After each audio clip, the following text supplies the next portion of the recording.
You're not a little girl. We're not in the classroom. You are in a felony court Yes, ma'am. where you could potentially go to prison. Well, I mean, you went straight from jail to use meth. Don't give me attitude I'm not. telling me that you're going to be positive for marijuana only when I knew it was not going to be the case. And now you're positive for meth, amphetamines, and marijuana. All right. I like the way you make up names. I can't believe anything you're telling me. So how are you supporting yourself? I'm not. Well, what are you eating other than drugs? Well, You're using meth. You're probably selling your food stamps for meth. I don't know why you're giving me the attitude. No, I'm not trying to. I'm sorry. Yes, you are. Either that or it's because you're high. I don't know which one it is. All right. So I'm going to sentence her to 3 CR 2906, State of Texas versus Summer Munoz. All right. So what did you test positive for? And you want to go back to I only use marijuana with me? I'm sorry. Can you speak up and could you uncross your arms? You're not a little girl. We're not in the classroom. You are in a felony court Yes, ma'am. where you could potentially go to prison. So what are you been using? Meth and marijuana. When's the last time you used meth? Like, No, it's more than 2 days ago. How often are you using? I just got out of jail, so I haven't been using that often. Well, I mean, you went straight from jail to use meth. Don't give me attitude. I'm not. You've been dishonest with the court. You made them waste of, you think UAs just are free? You made them waste a UA telling me that you're going to be positive for marijuana only when I knew it was not going to be the case. And now you're positive for meth, amphetamines, and marijuana. So who are you using with? Are you using by yourself in a dark room? Or are you using with some boyfriend? Who are you using with? No, actually, where I'm staying at. And where is that? With a friend. Who is this friend? Her name is Natasha. All right. I like the way you make up names. I can't believe anything you're telling me now because you were dishonest about the drug use. It's the only place I have to stay at right now, so they use, and it was tempting. So I'm going to want a TAP evaluation ASAP, please. Are you employed? So how are you supporting yourself? I'm not. So who's supporting you? Nobody. Well, what are you eating other than drugs? I have food stamps. I'm sorry, what? I have food stamps. Who's giving you food stamps? You don't have your child with you. Those food stamps are for your child. Yes, ma'am. Recently applied and I got approved for emergency food stamps. I cannot understand a word you're saying. Applied and I got approved for emergency food stamps. I know people who really should have food stamps that don't get approved. So you don't have your child with you. You're using meth. You're probably selling your food stamps for meth. And this is a tampering with a government record. So I don't even know if you obtain your food stamps legitimately. So what did you tell them in order to get food stamps? Because you don't qualify. Okay. I think she's probably going to end up with another criminal case. Yes. Because I don't know a government giving out food stamps to people who won't work. There's nothing wrong with you. You don't have your child with you. Somebody else is taking care of your child. I have to look for work. That was like one of the conditions that they gave me in order to get food stamps. So I'm supposed to be going to the workforce. Well, you're obviously doing a poor job of it, but I tell you what, you're in this court, you're going to have employment. I'm not going to, the length of probation is outside the agreement. So it's going to be more than 4 years in this court because she has a lot of work that needs to be done to, I don't know why you're giving me the attitude. No, I'm not trying to. I'm sorry. Yes, you are. Either that or it's because you're high. I don't know which one it is, but you're giving me attitude. And that attitude will most likely be readjusted by me at the Bexar County Jail.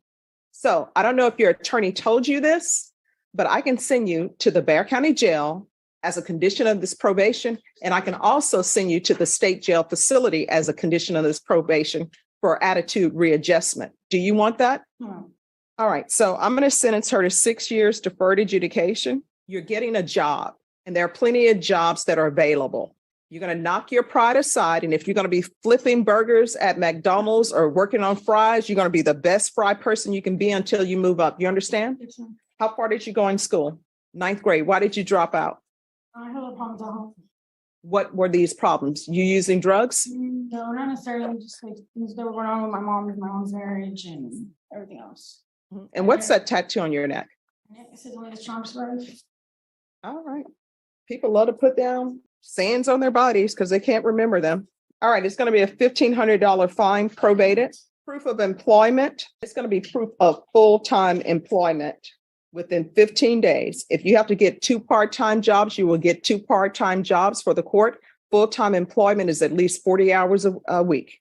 There's to be no employment as a home health care provider or with minors. There's to be no unsupervised contact with minors. Has Child Protective Services been in your life? Yes. And so were your rights terminated? No, What happened to your parental rights? I still have my rights, but I just don't have my daughter. My family disagreed to take care of me until I get, take care of my daughter until I get back on my feet. Parenting classes, and I want intensive parenting classes.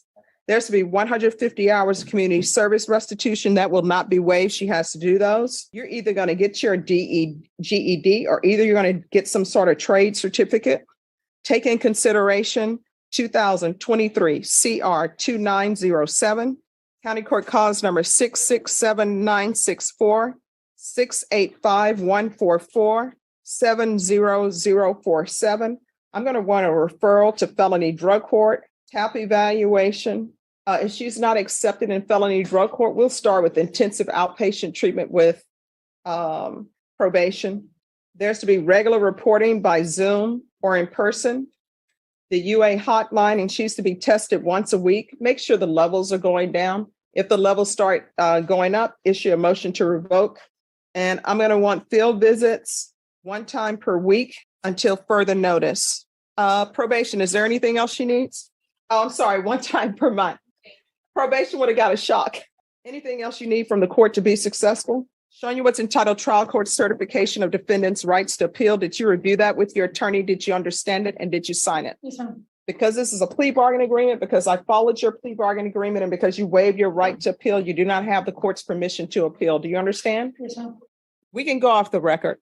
So that tattoo you have about only the strong will survive, that's the mode that your child is being in. And your child should not be in that. Her parents should not be using drugs. Her parents should get her life together, and somebody else should not be raising your child. And you just 100% living off the government, that's not going to happen in this court. You get another job. Do you understand? Yes, ma'am. And if you got those food stamps illegally, you better turn them in, because your counsel can tell you what the government does. They wait till your food stamps, when you take those monies from the government and you shouldn't have it, they wait till it becomes a felony. Then they turn it in. Do you understand? Yes, ma'am. All right. Thank you.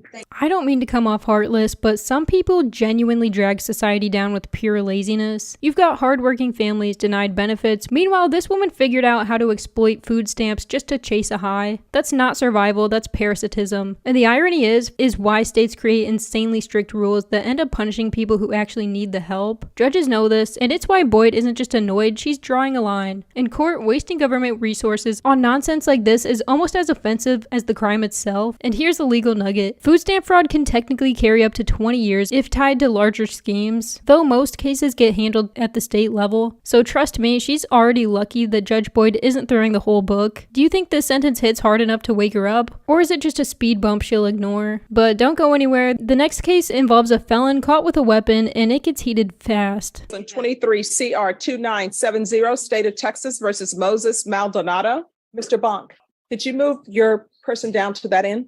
Could I have parties announced for the record for the state? Chop the state. Defense? No offense for Mr. Maldonado. Are you Mr. Maldonado? Yes, ma'am. Counsel, have you received all the discovery? Did you review it with your client? We have. Court will find that the state is in compliance with discovery. Mr. Maldonado, I'm showing you what's entitled True Bill of Indictment. Did you review that with your attorney? Did you understand it? Yes, ma'am. Counsel, do you waive the reading of the indictment? We do. State, are you proceeding on the indictment as presented? Waiving habitual. Any objection? No, we have no objection. We're very grateful. Mr. Maldonado, I'm showing you what's entitled Court Admonishments and Defendant's Waivers and Affidavit of Admonitions. Did you review that with your attorney? Did you understand it? Did you sign it in all the appropriate places? Yes, ma'am. Did you understand you're charged with felony in possession of a weapon? That's a 3rd-degree felony.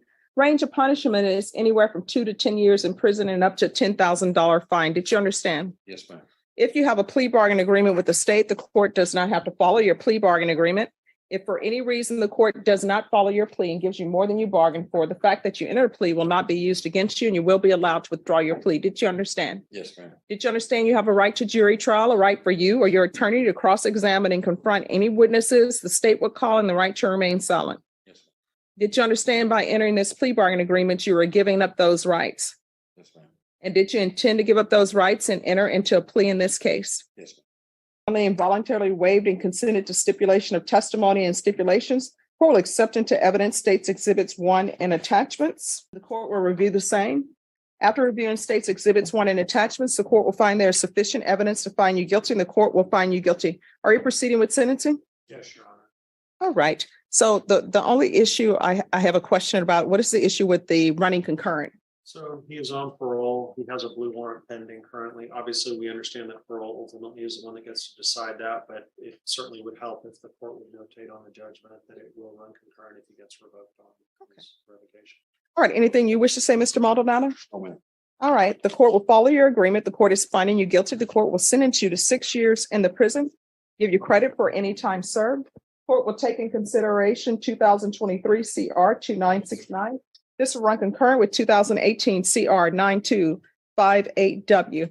Do you understand that the court has no jurisdiction to order the parole board to run these cases concurrently? Yes, ma'am. And do you understand that that is merely a recommendation from this court? Yes, ma'am. All right. Going to show you what's entitled Trial Court Certification of Defendant's Rights to Appeal. Did you review that with your attorney? Did you understand it? And did you sign it? Very much. Because this is a plea bargain agreement, because I followed your plea bargain agreement, and because you waived your right to appeal, you do not have the court's permission to appeal. Do you understand? Yes, ma'am. Because this is a felony conviction, you're not allowed to own or possess any weapons or ammunition. If you have a question over what a weapon or ammunition is, you'll need to speak to an attorney. Do you understand? Yes. All right, we can go off the record. How old are you? 40. You are getting close to the point in my life that I'm in, which is I'm in the twilight of my life, or as they say, the winter of my life. So you're going to have to ask yourself, do you want to continue in and out of prison, in and out of jail, waking up and finding the majority of your life is in custody or not? You know, these are the choices you have. Yeah. Now, the other question I have for you, did those tattoos hurt, the facial tattoos? Some won't be. What's the most painful? The one in the middle of my forehead. All right. And so you wanted to give it to me with the finger. Okay. No. All right. Judge, and just for the record, well, we're off the record, but I've known Moses. I've represented him off and on for many years now. And it's always so disappointing when I hear that he's been arrested again. I've always liked Moses. He's very intelligent. He's got a great sense of humor. Unfortunately, he struggled with addiction like so many people. And I'm hoping that at this point, he'll seek some treatment in the prison. And certainly when he gets out, we'll try to maintain that path. Okay. All right. You're going to have to do it. Good luck to you. All right. Look, you. All right. Bye-bye. So let me know what you thought of Judge Boyd's sentence in that fraud case. I'd say it landed about where it should. Not too harsh, but definitely not a free pass. Now this next hearing, it's another beast entirely. We've got a defendant charged with assault causing bodily injury against a family member, and the tension is thick. Cases like this split the room. Domestic violence charges hit differently when the courtroom sees remorse versus repeat behavior. What struck me was how flat this guy came across, almost like he thought it was just another Tuesday. And here's the kicker. Under Texas law, even a first offense of family assault can land you a year in jail and a $4,000 fine. Yet somehow this doesn't feel like justice balancing out the scales. Boyd's handling it with her usual calm authority, but I can't help thinking the system just blinked here. Maybe I'm wrong. Drop your take in the comments and let's go ahead and dive in. I have a CR 1476, State of Texas versus Angel Roman. Can I have the parties announced for the record for the state? Thanks to the state of Texas. I'm Gary Garcia for Angel Ramon, and I'm Mr. Shannon Love's associate attorney here. All right. Are you Mr. Angel Roman? Yes. Any objections to this attorney standing in? All right, counsel, you received all the discovery and did you review it with your client? Yes, Your Honor. Mr. Roman, I'm showing you what's entitled Application for Deferred Adjudication or Community Supervision. Did you review that with your attorney? Did you understand it? Yes. Court will find that the state is in compliance with discovery. Showing you what's entitled True Bill of Indictment. Did you review that with your attorney? Did you understand it? Counsel, do you waive the reading of the indictment? Yes, Your Honor. State, are you proceeding on the indictment as presented? No, Your Honor, the state is making a motion to proceed on the lesser included assault family class A misdemeanor. Any objection? No, Your Honor. Showing you what's entitled Court Admonishments and Defendants Waivers and Affidavit of Admonitions. Did you review that document with your attorney? Did you understand it? Did you sign it in all the appropriate places? Yes. Did you understand the state is proceeding on the lesser included offense of assault, bodily injury, family, married household as a class A misdemeanor? Range of punishment is anywhere from a $4,000 fine and up to 1 year in the Bexar County Jail. Did you understand? Yes. If you have evidence to find you guilty, the court will defer finding of guilt as you applied for deferred adjudication. Are you proceeding with sentencing? Yes. Have you all spoke to the complainant? With the complaining. And is she aware of this and in favor of this? At the time when we finally finalized the plea, we have not been able to reach the complainant. She was previously non-call. All right. Are you still with the complainant? You have any children with her? That relationship is over. You're not to speak to her. Do you understand? Yes, sir. If you violate my conditions, that we're going to have issues. Do you understand? Yes. All right. And with regards to the broken television sets, is there a restitution amount that's due for breaking 2 TVs? There was no restitution amount. So do you know if there's restitution? People have to watch football. It's Texas. No, ever any restitution or any restitution asked for. So I see that alcohol was involved in this. If you're drug tested today, are you going to be positive for anything? No. All right. You can't be using drugs when you're working in the oil field. All Correct. right. All right. Do you have any children? I have one. How old? She's gonna be 5 this year. All right. And is she in your life? Do you see her on a regular basis? And she's not with Miss Garza? No.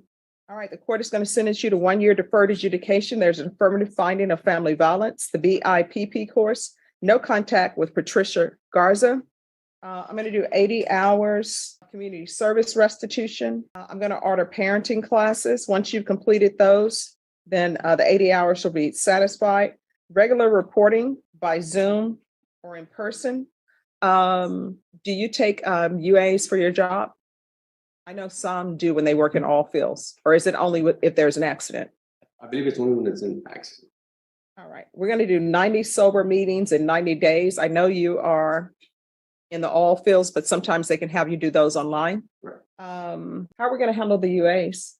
Because he's 2 weeks there and 2 weeks back. So he'll need to be tested when he comes back. So we'll do regular UAs, proof of employment within 15 days, no employment as a home health care provider or with minors. Probation, is there anything else? Let's just, they can do a field visit 2 times. And I want one done when he's first back in town to make sure that everything is okay.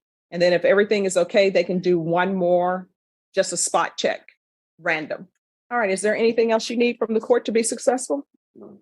All right, I'm going to show you what's entitled Trial Court Certification of Defendant's Rights to Appeal. Oh, you've come around. Did you review that with your attorney? Did you understand it and did you sign it? Yes, sir. Because anything else? Yes. For his travel, I don't know, it's in Texas, outside of Texas, either way, can get directed from the court Yes. or. All right, defendant is allowed to travel for work. And my understanding, he says it's in Midland. Did you review the document entitled Trial Court Certification with your attorney? Did you understand it? Yes, sir. All right, because this is a plea bargaining agreement, because I followed your plea bargaining agreement, and because you waive your right to appeal, you do not have the court's permission to appeal. Do you understand? Yes. And because this is an affirmative finding of family violence, you're not allowed to own or possess any weapons or ammunition. If you have a question over what a weapon or ammunition is, you need to speak to an attorney. You understand? Yes, sir. All right, we can go off the record. You're going to have to do better. You got to be an example for your children. Obviously, you cannot drink in moderation, so just don't drink. There are plenty of other drinks out there that are non-alcoholic that taste just as great. And did that neck tattoo hurt? Yes, it was very. Because it appears like it's right on the Adam's apple, Yeah, and the eye keeps moving. with my talk. Yeah. I don't know, maybe I'm being too harsh, but that last sentence felt like a paper cut when it should have been a hammer. Violent behavior isn't something you slap on the wrist and hope for the best. It's usually a cycle, and light punishments just grease the wheel for repeat offenses. Sure, Boyd handled the fraud and drug-ridden nonsense like a pro, but that last one, it just didn't sit right with me. A lot of times, judges balance mercy with practicality, but here it feels like the balance tipped the wrong way. And here's something worth remembering. Statistically, most repeat violent offenders had prior chances where they could have been stopped earlier. So are we helping them turn their lives around or just delaying the inevitable? Let me know in the comments if you think Judge Boyd was too soft here or if she was giving a final shot at redemption. Thank you guys so much for watching. Make sure to like and subscribe, and I'll catch you in the next one.